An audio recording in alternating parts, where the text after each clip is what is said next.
अध्याय 21। मेरा व्यवहार हो सकता है कि गलत हो, परंतु इसमें मेरा दोष नहीं। जंगल की मानसिकता आदि से हम इस समस्या को देखते चले आ रहे हैं। अदन की वाटिका में जब उनका पाप से सामना हुआ, तब आदम और हव्वा। आदम ने कहा, जिस स्त्री को तूने मेरे संग रहने को दिया है, उसी ने उस वृक्ष का फल मुझे दिया और मैंने खाया। स्त्री ने कहा, सर्प ने मुझे बहका दिया, तब मैंने खाया। उत्पत्ति 3 का 12 से 13। अपने कार्यों का उत्तरदायित्व न लेना, हर चीज जो गलत हो गई हो उसका दोष दूसरों पर लगाना, जंगल की मानसिकता का यह ही एक मुख्य कारण है। एक दूसरे पर दोष लगाने लगे, परमेश्वर और शैतान पर, ताकि अपने कार्य का उत्तरदायित्व उन्हें न लेना पड़े। सारा दोष आपका है। अब्राम की पत्नी सारै के कोई संतान न थी। उसके हाजिरा नाम की एक मिस्री दासी थी। सारै ने अब्राम से कहा, देख, यहोवा ने तो मेरी कोख बंद कर रखी है, इसलिए मैं तुझसे विनती करती हूँ कि तू मेरी दासी के पास जा। संभव है कि मेरा घर उसके द्वारा बस जाए। सारै की यह बात अब्राम ने मान ली। इसलिए जब अब्राम को कनान देश में रहते 10 वर्ष बीत चुके, तब उसकी स्त्री सारै ने अपनी मिस्री दासी हाजिरा को लेकर अपने पति अब्राम को दिया कि वह उसकी पत्नी हो। वह हाजिरा के पास गया और वह गर्भवती हुई। जब उसने जाना कि वह गर्भवती है, तब वह अपनी स्वामिनी को तुच्छ दृष्टि से देखने लगी। तब सारै ने अब्राम से कहा, जो मुझ पर उपद्रव हुआ वह तेरे ही सिर पर हो। मैंने तो अपनी दासी को तेरी पत्नी कर दिया, पर जब उसने जाना कि वह गर्भवती है, तब वह मुझे तुच्छ समझने लगी। इसलिए यहोवा मेरे और तेरे बीच में न्याय करे। अब्राम ने सारै से कहा, देख, तेरी दासी तेरे वश में है, जैसा तुझे भला लगे वैसा ही उसके साथ कर। तब सारै उसको दुख देने लगी और वह उसके सामने से भाग गई। उत्पत्ति 16:1-6। आदम और हव्वा के बीच जो दृश्य था, वही झगड़ा अब्राम और सारै के बीच था। उनकी संतान होने की परमेश्वर की प्रतिज्ञा की प्रतीक्षा करते करते वे थक गए थे, वे शरीर के कार्यों की ओर फिर गए और अपने तरीके से उन्होंने कार्य किया। जब इसका परिणाम बुरा हुआ और समस्याओं ने उन्हें आ घेरा, तब वे एक दूसरे पर दोष लगाने लगे। भूतकाल में अपने ही घर में देव और मेरे बीच ऐसे दृश्य बहुत बार मैंने देखे हैं। ऐसा प्रतीत होता था कि जीवन के वास्तविक मुद्दों से हम भाग रहे थे, उनका सामना करने से कतरा रहे थे। मुझे अच्छी तरह याद है कि मैं देव के बदल जाने के लिए प्रार्थना करती थी। मैं अपनी बाइबल पढ़ा करती थी और मुझे देव में अधिक से अधिक अवगुण दिखाई देते जा रहे थे और सोचती थी उसे बदलने की कितनी आवश्यकता है। जब मैं प्रार्थना कर रही थी, परमेश्वर ने मुझसे कहा, जॉयस, देव समस्या नहीं है, परंतु तुम हो। मैं नष्ट और भ्रष्ट हो गई थी। मैं 3 दिनों तक रोती रही, क्योंकि परमेश्वर मुझे यह दिखा रहा था कि एक ही घर में किसी का मेरे साथ जीवन बिताने का अर्थ क्या है। किस प्रकार हर चीज को मैंने अपने नियंत्रण में करने का प्रयत्न किया, किस प्रकार मैं असंतोष प्रकट करती थी और अपशब्द कहती थी। मुझे प्रसन्न करना कितना कठिन था, कितनी नकारात्मक थी मैं, इत्यादि। मेरे घमंड को एक बड़ा धक्का लगा था, परंतु परमेश्वर में एक नए जन्म की प्राप्ति का यह एक आरंभ था। अधिकांश लोगों की भांति मैं भी हर एक चीज अथवा परिस्थिति का दोष जिस पर मेरा कोई नियंत्रण नहीं था, दूसरों पर लगा देती थी। मैं सोचती थी कि मेरा यह बुरा बर्ताव इसलिए था क्योंकि मेरे साथ दुरुपयोग किया गया था, परंतु परमेश्वर ने मुझे बताया, हो सकता है तुम्हारे इस बुरे व्यवहार का कारण दुरुपयोग ही हो, परंतु इसे अपने बुरे व्यवहार का बहाना न बनने दो। शैतान हमारे मनों पर कठिन कार्य करता है, गढ़ बना देता है, जिसके कारण हम सच्चाई का सामना करने में असमर्थ हो जाते हैं। सत्य हमें स्वतंत्र करेगा और यह वह जानता है। हमारे व्यवहार और हमारे विषय में सत्य का सामना करना भावनात्मक तरीके से कितना कष्टदायक होता है। मैं सोचती हूँ इससे अधिक कष्टदायक और कोई चीज नहीं क्योंकि यह कष्टदायक है, इसलिए बहुत से लोग इससे दूर भागते हैं। दूसरे के बारे में सत्य का सामना करना बहुत सरल है, परंतु जब हमें अपने बारे में ही सत्य का सामना करना होता है, तब हमें यह अत्यधिक कठिन प्रतीत होता है। यदि इसलिए वे परमेश्वर के विरुद्ध बात करने लगे और मूसा से कहा, तुम लोग हमको मिस्र से जंगल में मरने के लिए क्यों ले आए हो? यहाँ न तो रोटी है और न पानी, और हमारे प्राण इस निकम्मी रोटी दोहखित है। गिनती 21:5। आपको याद होगा कि इस्राएली अपनी सारी समस्याओं का दोष परमेश्वर और मूसा पर लगा देते थे। जंगल में इतना अधिक समय उन्हें क्यों लग गया, इसका वैयक्तिक दायित्व लेने से वे कतराते थे। परमेश्वर ने मुझे यह दिखाया कि यह एक मुख्य जंगल की मानसिकता थी, जिसके कारण वह जंगल में 40 वर्षों तक भटकते रहे। यही मेरा भी मुख्य कारण था कि मैं भी अपने जीवन में एक ही पहाड़ के चारों ओर वर्षों तक घूमती रही। मेरे बुरे व्यवहार के बहानों की सूची न समाप्त होने वाली है। बचपन में यदि मेरे साथ दुर्व्यवहार न हुआ होता तो मेरा स्वभाव बुरा नहीं होता। यदि मेरे बच्चों ने मेरी सहायता और अधिक की होती तो मैं भी अच्छा व्यवहार करती। यदि देव शनिवार को गोल्फ खेलने नहीं जाया करते तो मैं इतनी अकेली न होती। यदि देव मुझे और भी अधिक उपहार खरीद कर देते तो इतना नकारात्मक न होती। यदि मुझे काम न करना पड़ता मैं इतनी चिड़चिड़ी और थकती नहीं आता। मैंने काम छोड़ दिया और फिर यदि मुझे घर से बाहर और अधिक जाने को मिलता तो मैं इतनी निराश न होती। यदि हमारे पास और अधिक धन होता, यदि हमारे पास अपना घर होता, हमने एक घर खरीद लिया, और फिर यदि हमारे पास भुगतान के लिए इतने अधिक बिल न आते, यदि हमारे पड़ोसी अच्छे होते और हमारे मित्र दूसरे होते, यदि यदि यदि यदि यदि यदि यदि परंतु फिर यहोवा ने मूसा से कहा, कनान देश जिसे मैं इस्राएलियों को देता हूँ उसका भेद लेने के लिए पुरुषों को भेज। वे उनके पितरों के प्रति गोत्र के एक प्रधान पुरुष हों। यहोवा से यह आज्ञा पाकर मूसा ने ऐसे पुरुषों को पारान जंगल से भेज दिया जो सब इस्राएलियों के प्रधान आए। 40 दिन के बाद वे उस देश का भेद लेकर लौट आए और पारान जंगल के कादेश नामक स्थान में मूसा और हारून और इस्राएलियों की सारी मंडली के पास पहुँचे और उनको और सारी मंडली को संदेशा दिया और उस देश के फल उनको दिखाए। उन्होंने मूसा से यह कहकर वर्णन किया, जिस देश में तूने हमको भेजा था उसमें हम गए, उसमें सचमुच दूध और मधु की धाराएं बहती है और उसकी उपज में से यही है। परंतु उस देश के निवासी बलवान है और उसके नगर गढ़वाले हैं और बहुत बड़े हैं। और फिर हमने वहां अनाकवंशियों को भी देखा। गिनती 13:25 से 28। यदि और परंतु यह दोनों सबसे अधिक धोखे वाले शब्द है जिन्हें शैतान हमारे मनों में डाल देता है। वह 12 भेदिए जो प्रतिज्ञा वाले देश का भेद लेने भेजे गए थे, जब लौटकर आए तो अपने साथ अंगूरों का गुच्छा लेकर आए जो इतना विशाल था कि 2 लोगों को बांस पर लटका कर लाना पड़ा था। परंतु मूसा और अन्य लोगों को उन्होंने जो वहां का विवरण दिया वह बिल्कुल नकारात्मक था। यह परंतु ही था जिसने उनको पराजित कर दिया था। उन्हें अपनी दृष्टि मुख्य समस्या बदले परमेश्वर पर ही रखनी चाहिए थी। हमारी समस्याएं जब हमें पराजित कर देती है तो उसका एक कारण यह है कि हम उन्हें परमेश्वर से बड़ा समझने लगते हैं। सत्य का सामना करने में भी हमें जिस कठिनाई का सामना करना पड़ता है उसका भी यही कारण है।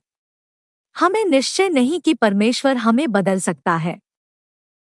हम जैसे भी हैं उसका सामना करने के बदले हम स्वयं से अपने को छिपा लेते हैं। जब परमेश्वर मेरे साथ है तो स्वयं के विषय में सच्चाई का सामना करना मेरे लिए अब कठिन नहीं, क्योंकि मैं यह जानती हूँ कि वह मुझे बदल सकता है। मैंने उसे देखा है। कि वह क्या कर सकता है, और मैं उस पर भरोसा करती हूँ। हालांकि आरंभ में उसके साथ साथ चलना मेरे लिए कठिन था। मैंने अपने जीवन का एक बड़ा हिस्सा किसी न किसी चीज से दूर भागते हुए बताया था। मैंने अंधकार में इतना अधिक समय बिताया था कि ज्योति में आना मेरे लिए सरल नहीं था। भीतरी मनुष्यत्व में सच्चाई। हे परमेश्वर, अपनी करुणा के अनुसार मुझ पर अनुग्रह कर, अपनी बड़ी दया के अनुसार मेरे अपराधों को मिटा दे। मुझे भली भांति धोकर मेरा अधर्म दूर कर, और मेरा पाप छुड़ाकर मुझे शुद्ध कर।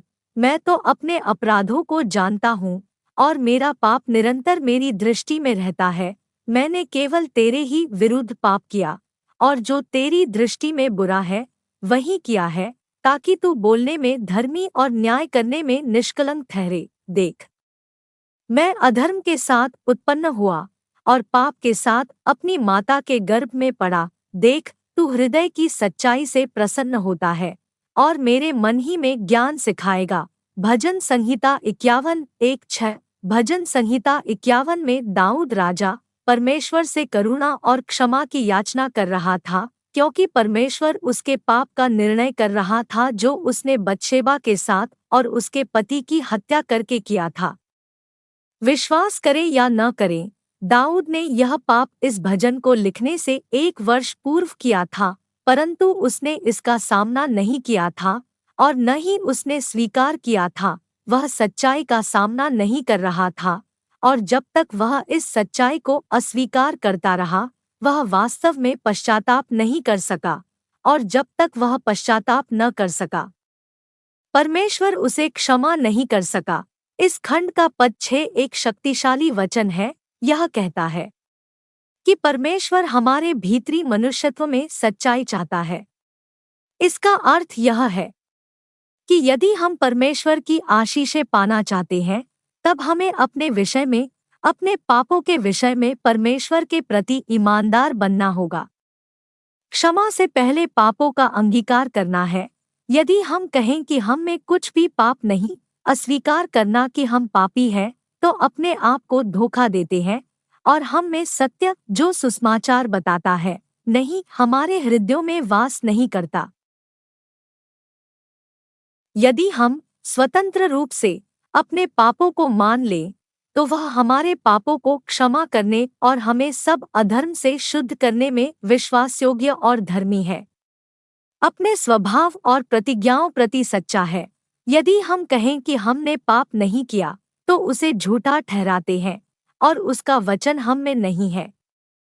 1 यूहन्ना 1:8-10। यदि हम सच्चे हृदय से पश्चाताप करें तो परमेश्वर हमें तुरंत क्षमा करता है, परंतु हम सच्चे हृदय से पश्चाताप नहीं कर सकते यदि जो कुछ भी हमने किया है उसकी सच्चाई का सामना और उसे स्वीकार नहीं कर लेते। यह स्वीकार करना कि हमने कुछ गलत किया है, परंतु फिर बहाने बनाना, यह सच्चाई का सामना करने का परमेश्वर का तरीका नहीं। प्राकृतिक रूप से हम अपने को और अपने कार्यों को सही ठहराना चाहते हैं, परंतु बाइबल कहती है कि हमारा धर्मी ठहराया जाना केवल यीशु मसीह में है। रोमियो 3:20-24। आप और मैं पाप करने के बाद परमेश्वर द्वारा केवल यीशु के लहू से शुद्ध होते हैं, बहाने बनाने से नहीं। मुझे याद है, एक बार मेरी पड़ोसन ने मुझे फ़ोन किया और मुझसे कहने लगी कि बैंक बंद होने से पहले मैं उसे बैंक तक ले जाऊं क्योंकि उसकी मोटर कार स्टार्ट नहीं हो रही थी। मैं अपने किसी कार्य में व्यस्त थी और उस कार्य को छोड़ना नहीं चाहती थी। मैंने उसे अपना रूक्ष और व्यग्र स्वभाव दिखाया। जैसे ही मैंने अपना फ़ोन रखा, मैंने यह सोचा कि कितनी भयानक तरीके से मैंने उससे बातचीत की थी, और अब मुझे फिर से उसे फ़ोन करना चाहिए और क्षमा मांगनी चाहिए और उसे बैंक तक ले जाना चाहिए। मेरे मन में बहुत से बहाने भरे हुए थे जो मुझे उसे देने थे कि क्यों मैंने उसके साथ इतना बुरा व्यवहार किया था। मैं अस्वस्थ थी, मैं व्यस्त थी, मेरा दिन बहुत खराब बीत रहा था, परंतु मैंने अपनी आत्मा की गहराइयों में यह अनुभव किया कि पवित्र आत्मा मुझसे कोई भी बहाना बनाने के लिए मना कर रहा है। केवल उसको फ़ोन करो और बताओ कि तुम गलत थी। उससे कहो कृपा करके मुझे क्षमा कर दो और मैं तुम्हें बैंक तक ले जाने के लिए तैयार हूँ। मैं आपको बता सकती हूँ कि यह करना मेरे लिए बहुत कठिन था। मेरे शरीर को जैसे कोई रोग लगा गया था जो मेरी आत्मा में घूम रहा था और छुपने का स्थान ढूंढ रहा था, परंतु सच्चाई से कोई छुप नहीं सकता, क्योंकि सच्चाई ज्योति है। आदि में वचन था और वचन परमेश्वर के साथ था और वचन मसीह परमेश्वर था। यही आदि में परमेश्वर के साथ था। सब कुछ उसी के द्वारा उत्पन्न हुआ और जो कुछ उत्पन्न हुआ है उसमें से कोई भी वस्तु उसके बिना उत्पन्न नहीं हुई। उसमें जीवन था और वह जीवन मनुष्यों की ज्योति था। ज्योति अंधकार में चमकती है और अंधकार ने उसे ग्रहण न किया। यूहन्ना 1:1-5। अंधकार के राज्य के विरुद्ध सबसे शक्तिशाली हथियार सच्चाई है। सच्चाई ज्योति है और बाइबल कहती है कि अंधकार ने कभी भी ज्योति पर विजय प्राप्त नहीं की है और न कभी कर सकेगी। शैतान चीजों को अंधकार में छुपा कर रखना चाहता है, परंतु पवित्र आत्मा उन्हें ज्योति में लाना चाहता है और उनका निर्णय करता है ताकि मैं और आप प्रामाणिक रूप से स्वतंत्र हो सकें। यीशु ने कहा कि यह सच्चाई है जो हमें स्वतंत्र करती है। यूहन्ना 8:32। इस सच्चाई को सच्चाई का आत्मा प्रकट करता है। सत्य का आत्मा। मुझे तुमसे और भी बहुत सी बातें कहनी है, परंतु अभी तुम उन्हें सह नहीं सकते। परंतु जब वह अर्थात सत्य का आत्मा आएगा तो तुम्हें सब सत्य का मार्ग बताएगा, क्योंकि वह अपनी ओर से न कहेगा परंतु जो कुछ सुनेगा वही कहेगा और आने वाली बातें तुम्हें बताएगा। यूहन्ना 16:12-13। अपने चेलों को सारी सच्चाई दिखा सकता था, परंतु वह जानता था कि वे अभी इसके लिए तैयार नहीं थे। उसने उन्हें बताया कि उन्हें प्रतीक्षा करनी होगी जब तक पवित्र आत्मा स्वर्ग से उतरकर उनके साथ और उनमें रहने न आ जाए। जब यीशु स्वर्ग चला गया था, उसने पवित्र आत्मा भेज दिया जो हमारे साथ कार्य करता है, हमें तैयार करता है, जिससे हमारे द्वारा परमेश्वर की महिमा प्रदर्शित होती है। पवित्र आत्मा हमारे जीवन में किस प्रकार कार्य कर सकता है यदि हम सच्चाई का सामना नहीं करेंगे? वह सत्य का आत्मा कहलाता है।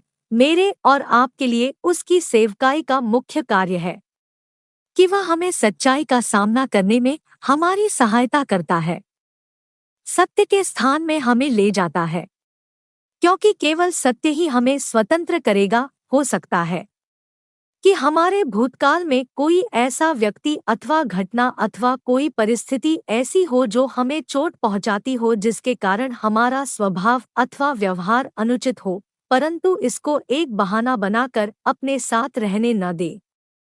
निश्चित रूप से मेरी व्यवहारिक समस्याएं इसी कारण थी, क्योंकि अनेक वर्षों तक शाब्दिक रूप से, लैंगिक रूप से एवं भावनात्मक रूप से मेरा दुरुपयोग किया गया। मैं तब तक इस गलत व्यवहार में फंसी रही जब तक मैं इन दुरुपयोगों को गलत व्यवहार का एक बहाना बनाती रही। यह उसी प्रकार है जैसे हम अपने शत्रु को यह कहकर बचा लें, मैं इस चीज से घृणा करता हूँ, परंतु इसी कारण इसे मैंने अपना रखा है। आप हर एक बंधुआई से अलौकिक स्वतंत्रता का अनुभव निश्चित रूप से कर सकते हैं।